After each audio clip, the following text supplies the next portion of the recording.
I want to talk to you about asymmetrical bodies. We've done a lot of work with different universities on asymmetrical bodies and scoliosis. And one of my best friends in the whole world has very, very serious scoliosis, and we have dressed her to go on trips and cruises and heaven knows what, because her body is really, really asymmetrical. And she just needs, like the rest of us, to move. And once you address all of those areas that are uncomfortable because they're asymmetrical, and somebody told you that you needed to have a straight waistline, we just broke all the rules. We don't have a straight waistline. We add ease wherever she needs ease, because she's beautiful because of who she is.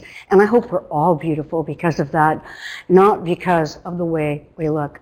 Elaine, the sway back. Yeah, I'll get to that, because I have a body over here with the sway back too. But basically what you do with the sway back on your dress form is you just build up the sides, you build out the butt, and your dress form will automatically have a sway back.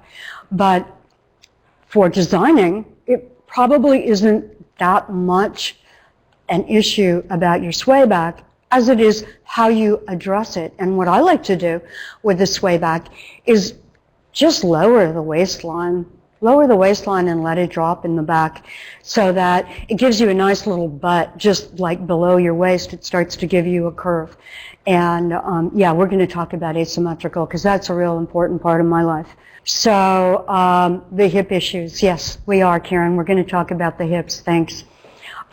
Should we go to some pictures now? And I just want to take you all back, and then we'll go on to the asymmetrical bodies and the skirts and the pants and the hips. What we have here is we have a perfect example of a pressure point, a sleeve that's not really organized for the shoulder, because if it was a little bit forward on the shoulder, Laura could move. If this was split, like that black jacket, I just want to take that fabric and tear it and make it spread out so that it actually covers her arm. Let's go back to another khaki jacket. Okay, there we go again. Here, this is the part. This is the part that kills me. All right. How can I get my arrow over here? I want to show that upper arm. All right, this is the part on the upper arm. That's good, Max, thanks.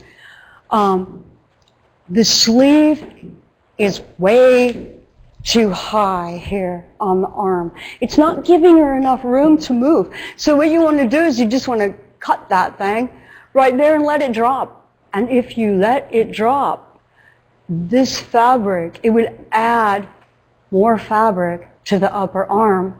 You still would probably want to slice that upper arm just a little bit to spread out that sleeve.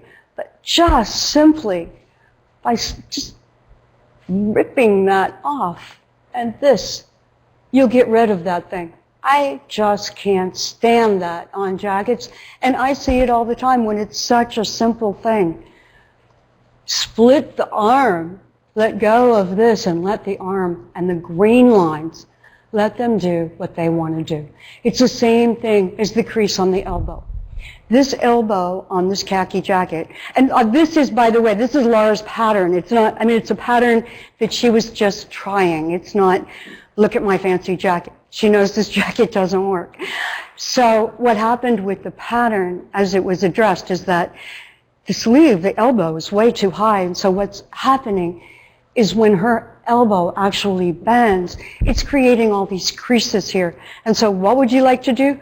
Slice that thing right there on the grain line, and those creases will disappear, and you'll see exactly how much you need to allow for your elbow, or the elbow for your ratio for your target market. The same thing is happening on every single wrinkle on this jacket. When you see a wrinkle like this, go to the problem. Just go to the problem. And right now, the problem is right underneath the bust line. Those wrinkles need to be released. I just want to cut them. Yeah, right there. You just want to cut that area and let that fabric fall. Let the grain lines do what they want to do. It's the same thing as on the top of the bust line. And what will happen is she'll move so much more easily in that jacket. She'll be really comfortable. Sing in the choir, do whatever you want to do, because the bust line will expand. It will feel great when you're wearing it. And this pattern is good for her because it has the princess lines that follow the curve of her bust line. Can we see another bust? Let's see the brown dress on the top. Yeah. It's the same thing here on the brown dress. This is a great dress. I don't know if you can see it absolutely clearly, but we've got some issues here at the bust line. It's a perfect dress for her, but it is exactly the same thing. We need to add some more horizontal fabric to the outside of that sleeve and drop that bust line. Why? Grain lines. That's the only reason why. You want to drop the bust line so that the grain lines match, and when they do, you will not see those creases anymore. If, for example, you were to slice this bust line right here, for example, let me see if you can see this. Okay. Here, if we were to just take this bust line and slice it, you would see the fabric falling. But there's another thing we want to do, and that's that we want to respect this bust line and address it because we need to move. So what you can do is, in order to make the grain lines match, you just put the little dart in there and make the armhole follow the crease of your arm, look like the shape of an egg, and you'll see.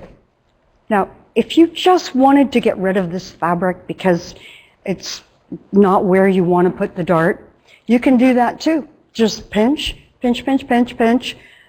And now what you will do in order to allow for the bust line is you'll give it a dart here, or you will give it a dart here, as we did with this jacket. And then ease the side so that the grain line is straight. That's your goal. Keep the grain line straight, and your jackets will move.